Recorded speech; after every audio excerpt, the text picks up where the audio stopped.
पहलगाम हल्ल्यामुळे साताऱ्याच्या कराडमधील अडकलेल्या पर्यटकांना आमदार डॉक्टर अतुल भोसलेंनी विमान तिकिटाची व्यवस्था करून देत सुखरूपपणे परत आणलेले आहे। पर्यटक कराडमध्ये पोहोचताच त्यांनी अतुल भोसलेंचे आभार मानलेले आहेत। तर मतदारसंघातील पर्यटक नागरिक सुखरूप घरी यावेत यासाठी मुख्यमंत्री फडणवीस तसंच खासदार उदयनराजे भोसलेंनी सहकार्य केल्याची प्रतिक्रिया आमदार अतुल भोसलेंनी दिली आहे।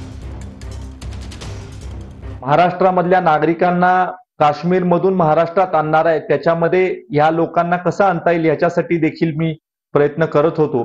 मला मी स्वतः वैयक्तिक ह्या लोकांचे तिकीट काढून यांना पाठवून दिले आणि त्यांना श्रीनगरवरून दिल्लीपर्यंत आणलं आणि दिल्लीच्या एअरपोर्टवरून त्यांना गाडीनी रेल्वे स्टेशन पर्यंत नेऊन आपण रेल्वेची तिकीट देऊन रेल्वेनी त्यांना कराडपर्यंत आणण्यामध्ये यशस्वी झालो। खासदार मदतीबद्दल खूप आभारी आहे। कधी अशी अपेक्षा केली नव्हती की डायरेक्ट एवढ्या पर्सनल लेवलला येऊन मदत होईल।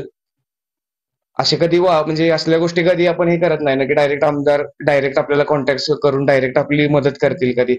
तर खूप अनएक्सपेक्टेड आहे गोष्ट। बट शेवटच्या स्थानापर्यंत आमची सोय केली। जे सातारचे जे दोन हे होते पर्यटक ते मध्ये उतरले सातारला आणि आम्ही पुढे काल रात्री इथे पोहोचलो 11 वाजता। त्याबद्दल आम्ही यांचे साहेबांचे खूप खूप आभारी आहोत।